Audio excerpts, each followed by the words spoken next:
Guys আপনারা দেখতে পারতেছেন যে কাব্য ভাই কারো জানি মারতেছে গাইজ। তাহলে চলো দেখা যাক ওনার কিলটা চুরি করতে পারে কিনা গাইজ। এখানে হাইসাই দিলাম কাকগুলোর যাতা, তারপরে দিলাম 3টা ড্যামেজ। তারপরে দেখি কাব্য ভাইয়ের কিল চুরি করে ফেলেছে গাইজ। কেমন দিলাম তো হাগলুর কাছ থেকে কিছু ভরপুর লুট করে নিলাম।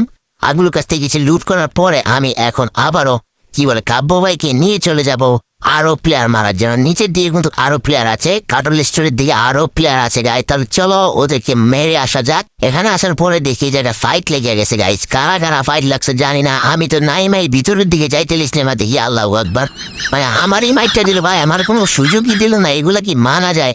তো তারপরে দেখা যাক কাব্য ভাই কি করতে পারে। কাব্য ভাই কি পারবে 2টা হাগলুকে খেয়ে দিতে? দেখা যাক কি করতে পারে। ওরা গুলাল ফাটায় চলে আসতেছে।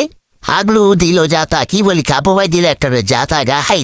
কাব্য ভাই দিল একটা ওয়ান টেপ দেখে ওই জায়গায় আরো একটা প্লেয়ার আছে নিচের দিকে। দেখা যাক উনি কি পারবে সবগুলো আগলুকে মারতে। মানে আর একটা আগলু তো আছে, দেখা যাক আগলুটাকে মারতে পারে কিনা। কুড়ে ভাই আগলু তো নাই, এখন কি হবে?